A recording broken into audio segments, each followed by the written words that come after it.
Hello students, बेटा आज मैं आपका 12th चैप्टर उपभोक्ता शिक्षा समस्याएं तथा संरक्षण पढ़ा रही हूँ। ठीक है, तो सबसे पहले मैं आपको बता दूं उपभोक्ता क्या होता है। आप, मैं, सभी लोग हम उपभोक्ता हैं। हर व्यक्ति जो वस्तुओं को क्रय करके लाता है, उनका उपभोग करता है, वो हर व्यक्ति उपभोक्ता होता है। अपनी आवश्यकताओं की पूर्ति के लिए हम विभिन्न वस्तुओं का उपभोग करते हैं। तो उपभोक्ता कौन है? प्रत्येक व्यक्ति जो वस्तु को क्रय कर रहा है और उनका उपभोग कर रहा है, वो उपभोक्ता होता है। ठीक है, अब बात आती है उपभोक्ता शिक्षा की कि उपभोक्ता शिक्षा क्या है, क्यों इसकी आवश्यकता है।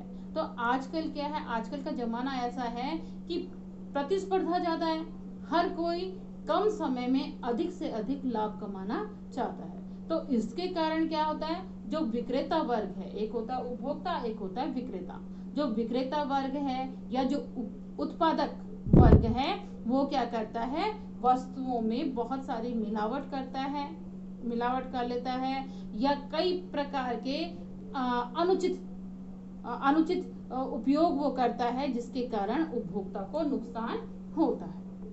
ठीक है, अनुचित आचरण करता है व्यापार में, जिसके कारण उपभोक्ता को नुकसान होता है। तो इसके लिए जो है उपभोक्ता को जागरूक करने के लिए, उसके अधिकारों को बताने के लिए, उसके दायित्वों को बताने के लिए, उसकी क्या समस्याएं हो सकती हैं, कैसे उन समस्याओं से संरक्षण प्राप्त किया जाए, इसके लिए उपभोक्ता शिक्षा जरूरी है। तो इसको मैं व्यवस्थित बता दूं आपको। उपभोक्ता शिक्षा के अंतर्गत उपभोक्ताओं के अधिकारों एवं उत्तरदायित्वों तथा उनकी समस्याओं एवं संरक्षण के विषय में व्यापक चर्चा की जाती है। तो उपभोक्ता शिक्षा आप समझ गए। इसमें उपभोक्ता के रूप में, एक उपभोक्ता के रूप में आपके क्या अधिकार हैं, क्या आपके दायित्व हैं, क्या समस्याएं हो सकती है और कैसे उन समस्याओं से संरक्षण प्राप्त किया जा सकता है, ये उपभोक्ता शिक्षा के अंतर्गत बताया जाता है। अब गृह विज्ञान में इसको इसलिए लाया गया है क्योंकि गृहिणी ही ज्यादातर चीजों को क्रय करती है, उनका उपभोग करती हैं, तो उनको जो है जागरूक होना जरूरी है, ताकि किसी भी प्रकार के धोखे से वो बच सके और किसी भी जो समस्या है, उन समस्याओं से संरक्षण प्राप्त कर सके। अब एक उपभोक्ता के रूप में हमारे बहुत सारे अधिकार भी होते हैं, तो दायित्व भी होते हैं। तो सबसे पहले मैं उपभोक्ता के अधिकार आपको बता दूं। तो उपभोक्ता के रूप में जो पहला अधिकार है, वो है अच्छी किस्म की वस्तुएं तथा सेवाएं प्राप्त करने का अधिकार। अब हमारा अधिकार है, क्योंकि हम पैसे दे रहे हैं, क्रय करके चीजों को ला रहे हैं, तो दायित्व हमारा अधिकार है कि जो भी वस्तुएं और सेवाएं हमें मिले, वो अच्छी मिले, अच्छी किस्म की हों। ठीक है, तो पहला अधिकार हमारा ये है कि हमें अच्छी चीजें मिले। दूसरा है सुरक्षित सामग्री प्राप्त करने का अधिकार। अब हमारा अधिकार है कि जो भी सामग्री या जो भी वस्तुएं हम खरीद रहे हैं, वो कैसी होनी चाहिए, सुरक्षित होनी चाहिए। किसी भी प्रकार का नुकसान, किसी भी प्रकार की हानि हमें उनसे नहीं होनी चाहिए। तो ये भी हमारा अधिकार है कि जो भी सामान हम लाएं, वो अच्छा हो और सुरक्षित हो। तीसरा है उत्पादन संबंधी विस्तृत जानकारी प्राप्त करने का अधिकार। तो जो भी वस्तु हम ले रहे हैं, उसके उत्पादन के संबंध में उसका लेबल को पढ़ना, उसके बारे में विस्तृत जानकारी दुकानदार से लेना, ये हमारा अधिकार है। और विक्रेता जो है, उसका भी दायित्व है कि वो हमें पूर्ण रूप से संतुष्ट करे। हम जो उसको जानकारी उससे लेना चाहते हैं, वो पूर्ण जानकारी हमें दे।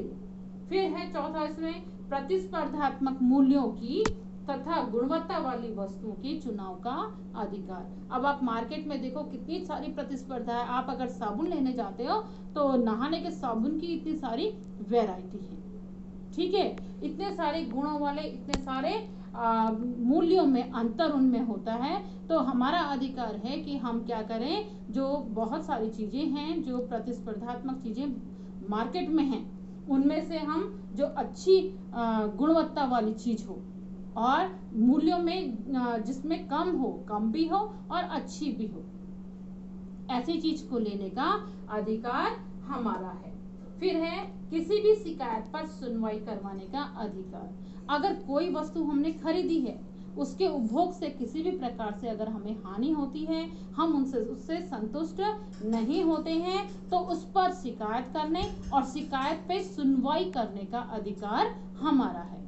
ठीक है, तो ये हमारा अधिकार है कि हमारी जो शिकायत है उस पर सुनवाई हो और हमारी जो समस्या है उसका समाधान किया जाए। तो ये क्या है, उपभोक्ताओं के अधिकार हैं। एक उपभोक्ता के रूप में आपके ये सारे अधिकार हैं। आपको भी जागरूक रहना है अपने अधिकारों के बारे में। ठीक है, अब आते हैं दायित्व। अब अधिकार और दायित्व एक सिक्के के दो पहलू होते हैं। जहां से मेरा अधिकार शुरू हो रहा है वहां दूसरे का दायित्व है, जहां मेरा दायित्व है वहां दूसरे का अधिकार है। तो जहां हमारे अधिकार हैं तो वहीं हमारे कुछ दायित्व भी हैं जिनका पालन हमें करना होता है। तो सबसे पहले है आवश्यक सूचनाएं प्राप्त करने तथा उनका उपयोग करने का अधिकार। एक उपभोक्ता के रूप में हमारा दायित्व है कि जो भी उत्पाद हम ले रहे हैं, जो भी वस्तु हम ले रहे हैं उसकी हमें पूर्ण जानकारी लेनी जरूरी है। लेबल पे पूरी जानकारी होती है ना। तो लेबल पे हम ढंग से उसको पढ़ लें कि इसमें क्या सामग्री है, कैसी सामग्री है, इसकी एक्सपायरी डेट क्या है, इसकी मैन्युफैक्चर डेट क्या है, ठीक है, इसका मैक्सिमम प्राइस कितना है।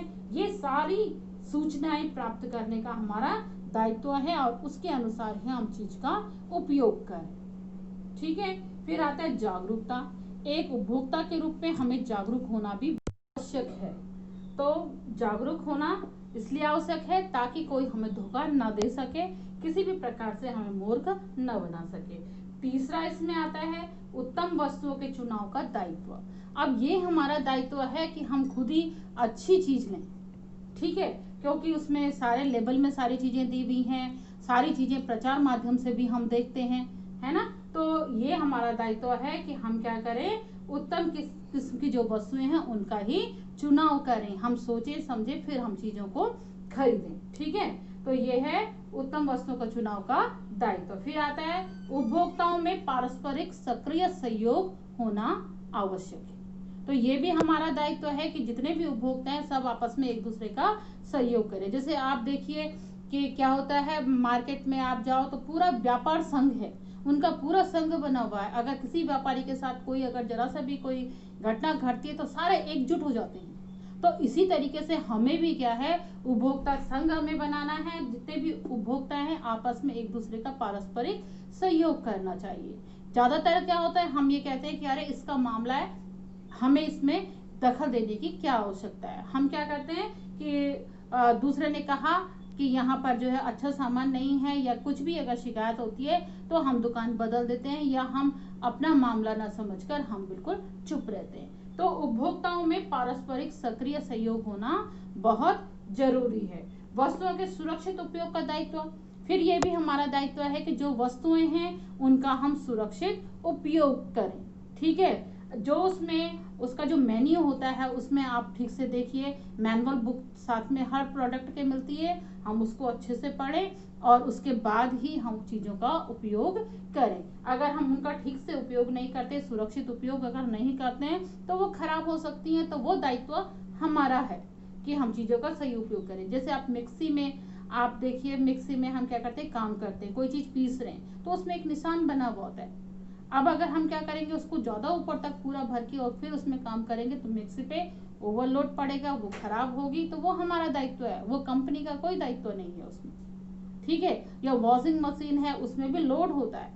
तो जितने भी उपकरण हैं उनको हम क्या करें, सही से उपयोग करें, सुरक्षित उनका उपयोग करेंगे, ये हमारा दायित्व है। फिर आता है इसमें विभिन्न शिकायतों के विरुद्ध आवाज उठाना। अगर शिकायतें हैं तो उनके खिलाफ आवाज उठाना ये हमारा दायित्व है। ठीक है, विभिन्न शिकायतों के विरुद्ध आवाज उठाना ये हमारा दायित्व है। हमें चुप नहीं रहना है। अगर हम चुप रहेंगे तो जो विक्रेता हैं या जो भी हमारे अधिकारों का हनन करने वाले हैं वो क्या होंगे, और भी ज्यादा उनको शय मिलेगी और वो और भी ज्यादा क्या करेंगे, हमारे साथ धोखाधड़ी करेंगे। तो जो भी शिकायत होती है उन शिकायतों के विरुद्ध आवाज उठाने का हमारा दायित्व है।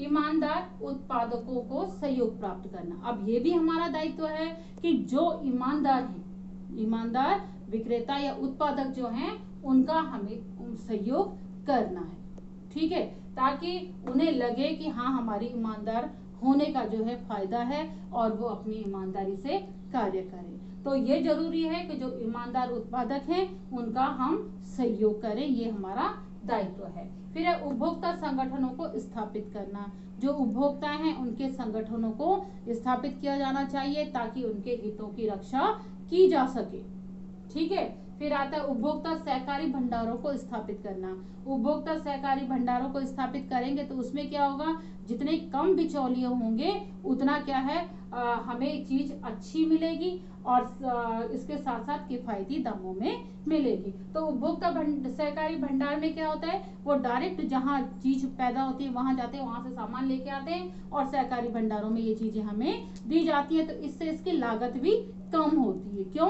क्योंकि इसमें जो मुनाफा कमाने वाले लोग हैं उनकी संख्या कम होती है। तो उपभोक्ता सहकारी भंडारों को अगर स्थापित किया जाए तो क्या हो सकता है, इसमें हमारे ये दायित्व हैं कि इनको स्थापित करें जिससे हमें विभिन्न प्रकार के दामों में जो अंतर है वो भी ना मिले और इसके साथ साथ हमें अच्छी सामग्री प्राप्त हो जिसमें ज्यादा मिलावट ना हो और मूल्य में ज्यादा अंतर ना हो। तो ये हमारे दायित्व हैं। अब नेक्स्ट आता है उपभोक्ताओं की समस्याएं। हमने अधिकार पढ़े, दायित्व पढ़े, अब आती समस्या। अब हमें ये भी पता होनी चाहिए कि हमारी समस्याएं क्या क्या हो सकती हैं एक उपभोक्ता के रूप में। तो सबसे पहला आता है मूल्यों में अंतर की समस्या। ये बहुत बड़ी समस्या। आप देखो मूल्यों में बहुत ज्यादा अंतर होता है। अब कई बार तो ऐसा होता है कि आप मार्केट में जाओ और अलग अलग शॉप में एक ही चीज के आपको अलग अलग दाम मिलते हैं। तो ये सबसे बड़ी समस्या है, ठीक है।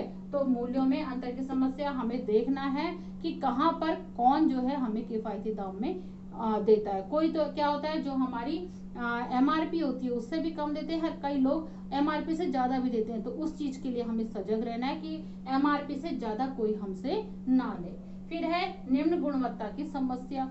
ये भी एक समस्या होती है कि जहाँ कई जगह पे कई दुकानदार क्या करते हैं, जो उच्च गुणवत्ता वाले सामान रखते हैं होते हैं उनको रखते ही नहीं है। तो निम्न गुणवत्ता की समस्या भी बहुत ज्यादा होती है कि निम्न गुणवत्ता वाली चीजें दुकानों में होती है तो हमारी मजबूरी होती है उनको लेना। तो ये भी एक समस्या है। फिर आता है वस्तुएं मिलावट की समस्या। मिलावट की समस्या तो बहुत ज्यादा भयंकर समस्या है, ठीक है। आजकल हर चीजों में मिलावट होती है। आप देखो जिस समय त्योहार का समय होता है उस समय कितनी ज्यादा मार्केट में छापामारी होती है, मावे में मिलावट, मिठाइयों में मिलावट, है ना। तो ये बहुत ज्यादा समस्या है और अधिक से अधिक मुनाफा कमाने के लिए क्या करते हैं, मिलावट चीजों में करते हैं। तो ये भी एक समस्या है। दोषपूर्ण मापतोल की समस्या है, ये भी एक समस्या होती है। कई बार क्या होता है हमने चीज 1 किलो ली और बाद जब उसका अगर हम वेट करें तो कई बार वो 900 ग्राम ही निकलता है। तो ये भी समस्या होती है दोषपूर्ण मापतोल की। आप देखो कई बार टीवी में भी हमें जागो ग्राहक जागो के माध्यम से उसमें दिखाया जाता है कि क्या है, कई बार दूध वाला है, दूध के जो लीटर है उसको उसने नीचे से दबा दिया जिसके कारण दूध कम आता है। कई बार क्या करते हैं जो तराजू है उसके नीचे से चुंबक लगा दिया, तराजू के साथ छेड़छाड़ कर देते हैं। तो ये क्या है, दोषपूर्ण मापतोल की समस्या। या आप डिब्बे में कोई चीज ले रहे हो तो डिब्बे का वेट नहीं करते हैं तो उससे भी क्या होता है, हमें कम सामग्री आती है, ठीक है। अब नेक्स्ट आता है वस्तुओं के उपलब्ध न होने की समस्या। ये भी एक बहुत बड़ी समस्या होती है। हमें जो चीजें चाहिए वो हमारी लोकेलिटी में या हमारे आसपास जो दुकानें हैं वहां पर नहीं मिलती हैं। तो ये भी एक बहुत बड़ी समस्या है कि वस्तुओं के उपलब्ध न होने की समस्या, जो चीज हमें चाहिए वो अगर नहीं मिल रही है। फिर आता है गलत सूचनाओं संबंधी समस्या। अब कई बार क्या होता है, गलत सूचनाएं कंपनियों के द्वारा दी जाती हैं जिसके द्वारा धोखा या ठगा कौन जाता है, उत्पादक। जैसे इसमें गलत सूचना क्या हो गई, जैसे इसमें ज्यादातर उपकरणों में होती है, ठीक है। जैसे गाड़ी में कह दिया कि इसका इतना माइलेज है और गाड़ी लेने वाले ने गाड़ी ले ली, उसके सारे फीचर्स देख के ले लिए, बाद में पता चला कि उसका माइलेज तो इससे बहुत कम है। तो ये गलत सूचनाएं जो दी जाती हैं वो भी एक बहुत बड़ी समस्या है। फिर आता है मानक उत्पादों के अभाव की समस्या। अब ज्यादातर क्या होते हैं, ज्यादातर दुकानदार इस मानक उत्पाद जो है जिनमें मानक चिन्ह लगे हुए हैं, जो शुद्धता की गारंटी देते हैं, ऐसे मानक उत्पादों का अभाव भी दुकानों में कई बार मिलता है जिसके कारण ये हमें बहुत बड़ी समस्या उठानी पड़ती है और कई बार हमें खराब चीज या मिलावट युक्त चीज हमें मिल जाती है। तो मानक उत्पादों का अभाव भी होता है। और फिर लास्ट इसमें आता है भ्रामक विज्ञापन की समस्या। उपभोक्ताओं की जो सबसे बड़ी एक समस्या है वो है भ्रामक विज्ञापन की समस्या। जो विज्ञापन हमें दिखाए जाते हैं वो विज्ञापन ज्यादातर भ्रामक होते हैं, जो भ्रम पैदा करते हैं, जिनके जाल में हम फंस जाते हैं और उस चीज को खरीद लेते हैं। बाद में पता चलता है कि ये विज्ञापन तो भ्रामक था, वास्तव में ऐसा कुछ नहीं होता। तो भ्रामक विज्ञापन यानी जब क्या होता है, कोई उत्पादक अपनी वस्तु के गुणों को बढ़ा चढ़ा के बताता है जो वास्तव में नहीं होते हैं, तो उसको कहते हैं भ्रामक विज्ञापन। जैसे आप देखो फेयर एंड लवली का एड आता है कि इतने दिनों में गोरा, क्या कोई गोरा होता है? या आप देखिए शैम्पू का ऐड आता है, बाल इतने मजबूत हो गए कि ट्रक भी बालों से खींचने लगे। तो ये सारे क्या हैं? भ्रामक विज्ञापन है, जो भ्रम पैदा करते हैं, जिनके जाल में हम एक बार तो फंस ही जाते हैं, ठीक है, और बाद में हमें पता चलता है कि वास्तविकता क्या है। तो इस तरीके से ये इतने सारे उपभोक्ताओं की समस्याएं हैं। इससे आगे हम नेक्स्ट क्लास में पढ़ेंगे। Thank you.